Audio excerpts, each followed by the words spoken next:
This is the moment we all have been waiting for, a conversation, a series of conversations on CNBC TV18 that we've been having on Future Female Forward.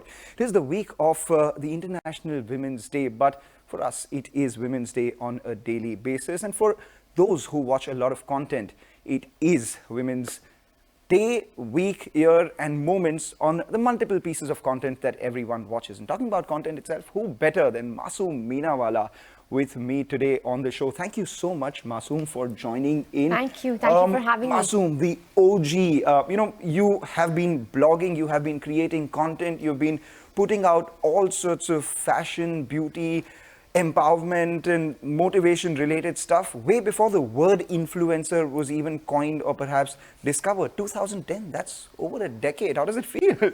It feels incredible.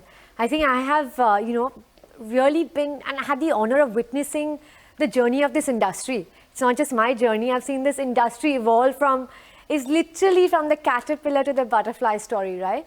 Today, as we speak, the influencer industry is absolutely booming. It's a force to reckon with. It's a marketing channel that no brand globally can ignore. I must tell you that, your style of opening every content piece that you make has now become the standard style for every beauty / fashion influencer. I mean, they all start with, "Hi guys, how are you?"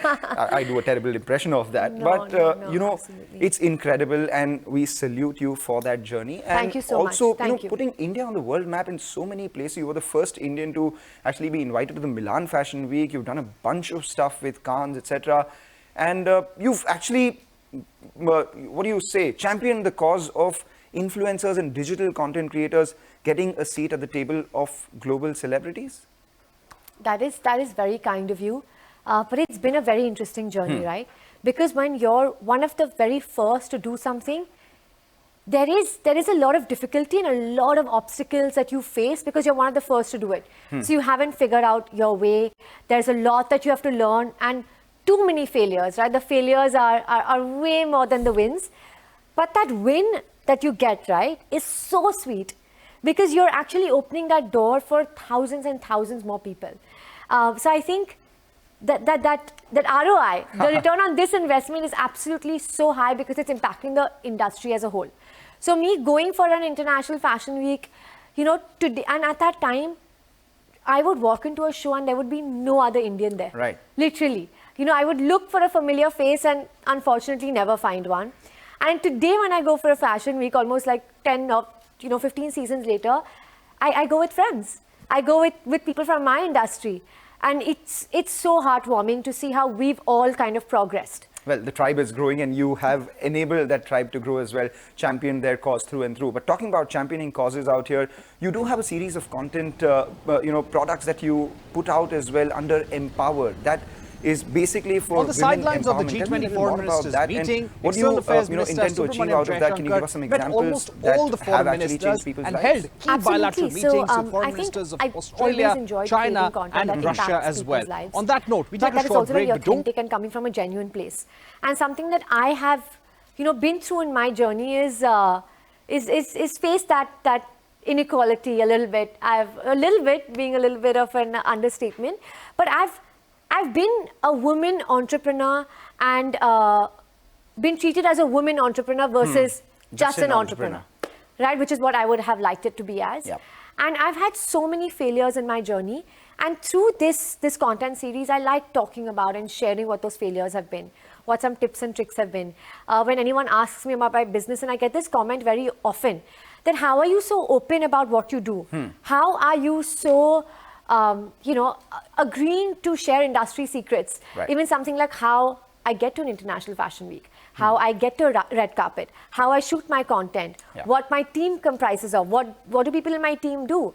These are industry hacks, but I am willing to share all of it because I genuinely believe that there is only so much and so far that you can go alone, right? The success of this industry is my success at the end of the day. Yeah, I mean, if the industry grows, you grow along with it. And exactly, you said there is no benefit of holding on to the information that you have, because at some point in time it will get commoditized, and once it does, you will be looked at as a person who held on to information and did not help. So being the bigger person is important. You spoke about some challenges that you faced, a lot of inequalities, etc. Can you tell us a little about that? I mean, what were the challenges that you had to face? Not necessarily in your content creation journey, but before that as well. I mean, we've all grown up in an era where, you know, there wasn't a lot of equality, still isn't, Yes. but then again. No, absolutely. I think today, being a woman is one of the strengths I play in my business. Yeah. But this is something that I've learned to do. It's something that I've learned the ropes on. I don't think this was always the case. Right. At a time when I was just starting out, and you know, those are the times when you're not so sure of yourself. You're like, am I even doing the right thing? Yeah. And you know, you're questioning every step. Also because you're trying to figure out what it is that you want to do. And I think as late teenagers, we've all been through that phase, and we all do. And I think that time, being a female, you know, since we're talking about future female forward today, I think being a female, I faced a lot of judgment for what I was doing. Give me an example. You know, so I was working I had an e-commerce company in the pre-Amazon era in India. And I was going out raising funds for the same. And a lot of the judgments and opinions I got was, ye nahi kar payegi. You know, and I don't mind them saying ye nahi kar payegi because doesn't have a strong enough educational background. Right. Or ye nahi kar payegi because her product is not strong enough. I got the ye nahi kar payegi because she doesn't have a female and she doesn't have a male co-founder. Right. And you know, that, how is that at home? I mean, I'm sure, you know, you've grown up, I presume, in a reasonably equal treating sort of household. Absolutely. Yeah. I really, really have. I've grown up and I'm one of the privileged few, I can say, that have grown up in an equally, in a fairly equal household, and I've also been married into one. I also have an extremely supportive husband, and I have to say that is what has helped me be where I am today. Right. Right. That has played a very, very important role in where I stand, which is why I want to create that content and give back, because I always say I've had the support. Right. I've had that privilege. So today, can I open my books? Can I open my little, you know, Pandora's box for people who don't have that support? How can I help and support them? Can you give us examples of the times where you were obviously supported by everyone in your family, your brother, your father, and at the same time, you know, now that you've been married, can you give us some examples? Absolutely. So even something like every time I would go out of the house, I would get a rejection. But I would come home and retell that story at home. Yeah. But I was only met with encouragement. Nice. And I think that is something that has pushed me forward so much. And, you know, I hope there's tons of men watching this today, because I really feel, and I really do salute the men in my life, because, you know, you can actually play such an integral role. And I think as women, we do that for men.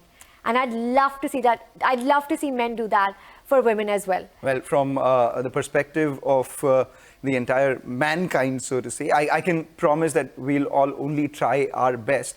And I'll tell you one thing, you know, while everyone says that, okay, yeah, we are encouraging, we are supportive, we are doing everything that we can to encourage all the women around us, the women in our lives, etc. as well, there could be a fair amount of subconscious biases, of course, right? Absolutely. I mean, it's conditioning. How do you navigate through that? It's tricky, I have to say. It involves a lot of confrontation, which involves a lot of ego bursting, which is, you know, which can get uncomfortable at times. Ballooning male ego. Yes, I'm sorry for that. Absolutely right. And it's something that we have to navigate through, which I don't really understand, but I always take it on as a challenge. All right. And so, yeah, I think having that conversation is really important. Like, just to give you an example, you know, I would always face this in my house, and I'm saying I'm coming from a fairly equal household. Yeah, exactly. But my opinion was never taken when it came to finances. Right? I was always disregarded. Or even if I was sitting on a table, the gaze would always shift to my male counterpart when there's a question regarding money or investments or saving. And that's a conversation I brought up. I said, I'm here too. And money does not belong to a gender, right? We all have access to it. We all have worked hard to earn it. And I think it's time we all have a perspective and opinion on it. Well, that's as crystal clear put as it gets, if you are, and if you're watching this, I have to tell you guys that, just go ahead, have this conversation. And there may be a fair amount of subconscious biases because of conditioning, etc. And if there is a conversation which is being brought about, then all you can do is listen and perhaps pay attention. And maybe one is wrong at a time when, because of conditioning and all of that, one tends to, so to say, mansplain. Having said all of this, social media as a place is a little more empowering, you would believe, than the real world when it comes to women's content, etc. Because women can express themselves digitally in ways that they couldn't in the real world. Would you say that? Yes, but absolutely not. I would disagree. Because men don't seem to stop having an opinion on what we're saying, what we're wearing, and it's our platform, right? It's our way of expressing how we feel, what we're doing, what we're wearing. And I think every female content creator is going to agree with me on this, that the DMs, the direct messages, it's not the most pleasant place. It's not the most encouraging place. There is, mansplaining kind of happening left, right, and center. I've had so many colleagues and counterparts in the industry really have such horrific incidents, and I've been through some of them myself as well, where we're being told what to wear. I understand that there is it's a terrible situation when even someone that is within your circle thinks that they have the right. And the permission, and they can cross that boundary to tell us what to wear and how we should dress. So social media is a boon and a bane. No, on social media we have people who we don't even know, who might even be faceless, who might even be nameless and hiding behind these secret accounts, but they still find that they have the right to pass comments on what we're wearing and how we're wearing it. You have a serious amount of following, and you've over the years, etc., have perhaps learned how to at least navigate through that and not let it get affected, and not let it affect you as much as it did earlier. I've not learned how to navigate it. I've learned how to ignore it. Because it's how do you say that to a lot of women who are still facing that and getting affected by it? Absolutely. So I'd say when the doorbell rings at your home and there's a man standing there with extremely mucky rain boots and mud all over him, and he says, "Ma'am, may I come in?" You say no. You get your dirty shoes off and then you walk in. So on social media as well, why do we let anyone with their negative comments, their criticism, or any unwanted advice or opinions enter our universe that we've created for ourselves, right? Just because we have a platform that's public and open to criticism, but we need to have that vision and eyesight to know what is a mucky shoe and what's not. Fair point. You use the word mansplaining multiple times. I'm sure with the number of brands that you collaborated with the number of people that you've dealt with on a daily basis, you are investing in a bunch of companies, etc. as well. You said that a lot of people did not look at you in your house when they were talking about finance, etc. Yes. You would have come across mansplaining multiple times through the last 13 years. Absolutely. How do you navigate through that? It's a process. Right? Unfortunately, I don't have a one-word answer, because if we did... you can give me the entire process. No, so I think, I haven't been... even when I'm sitting at a table, and I found myself, again, privileged enough to be in a position of power, and yet I feel like I'm not being heard enough. I have repeatedly been in powerful rooms where men have spoken over me, or where they've gazed through me when it's a topic that they feel that typically women would not know about. And all of this is that subconscious gender bias, right? That is constantly coming through. I mean, I just had a baby. He's actually waiting outside for me today. And I had a baby 2.5 months ago. And I cannot tell you how many times I've heard the question, how are you going to manage work after having a baby? I want to open this question here and actually ask all the men watching this, how many times have you guys heard this? All the dads here.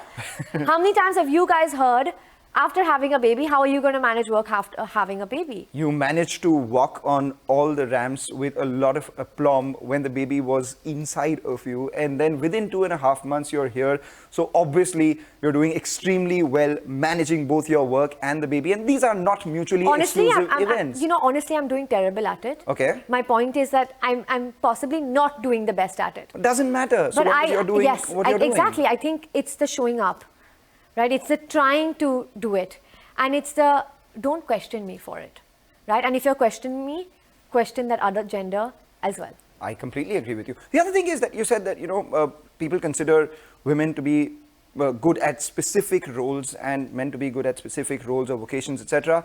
How do you break those barriers through the content that you put out? I mean, because a large part of the content that you put out has to do with fashion, has to do with beauty, which are typically considered female. Absolutely. Increasingly male now. Yes. But I'm sure you're trying to do something around breaking those. No, for sure. So something that I do is I'm an investor in multiple startups.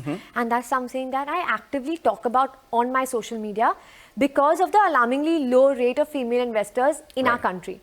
Right? And the reason for that is that this is not a conversation that's spoken about enough. If the awareness doesn't kick in, how will we have more female investors? You invest in companies. How many companies have female founders or female leaders in that? So a good 50% of my portfolio is female founders. And how important is that factor when you're considering an investment decision?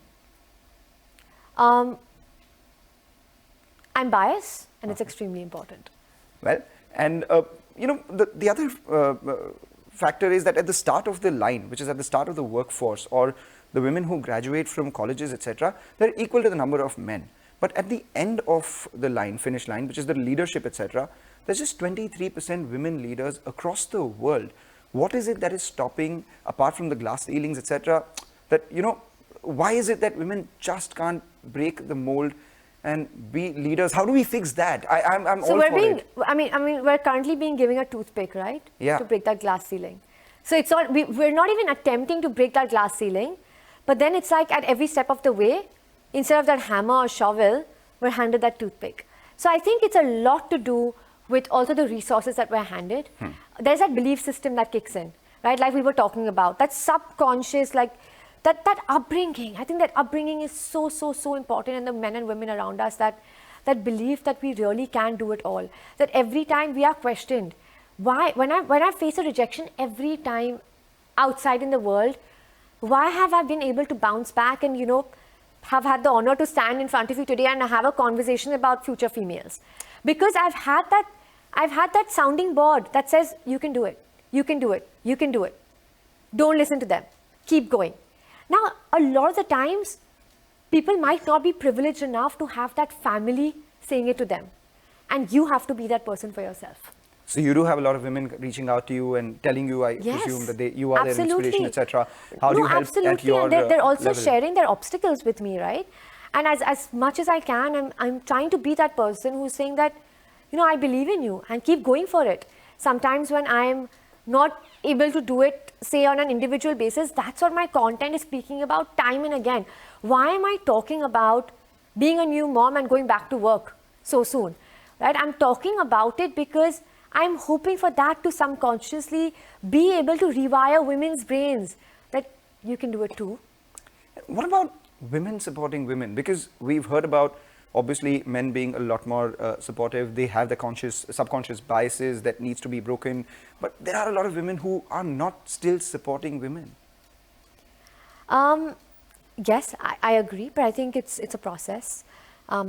I've not really come across that. I've always been and always found myself in an extremely encouraging circle of women around me. Okay. How about 3 or 4 things that the future female should keep in mind to keep going forward? I think let's stop looking for approvals, right? I think we enter a room with an expression that's looking for that approval opinion. We don't need it. 2 is there will come tons of times when we won't get that external support that we require. Yeah. But we do have a support that no one can take from us, and I think that's ourselves. So we have to focus on that. Number 3, sometimes when you don't want to do it for yourself, think about all the women who are listening, watching, or tuning in. If you're not a social media personality and you don't have thousands of followers, there's women around you. I'm sure you have little nieces, and I think that's who you kind of have to focus on. And what gives you hope? What scares you? What gives me hope? I think the current progress of women in our country gives me tons and tons of hope. I think we've come a very long way, and that's incredible. There's a lot to do.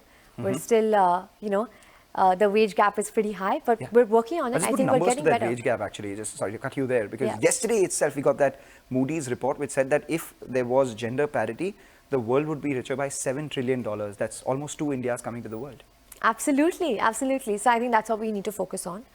And something that scares me, I think, is interacting with a woman who is not able to see her own potential, right? So it's a very, very common conversation that I see on social media very often, and I can sense it, right? That they have the ability, but they're being pulled down by society and what they think.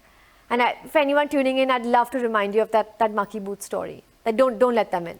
We will, play that mucky boot story over and over and over again, so that it's drilled into everyone's heads to not let mucky boots in. Thank you, Masoom. This was an absolute pleasure speaking with you. Thank you for having me. And for everyone, we just say, go girl. Go girl is what we say. Thank you so much, ladies and gentlemen, for tuning in. Hope that inspired you. And if that hasn't yet, I'm sure you are following Masoom on all her social media platforms. There are 1.3 million followers on Instagram. If you aren't one of them, then go ahead, hit that like button, and you will be given a fair amount of content to say, go girl.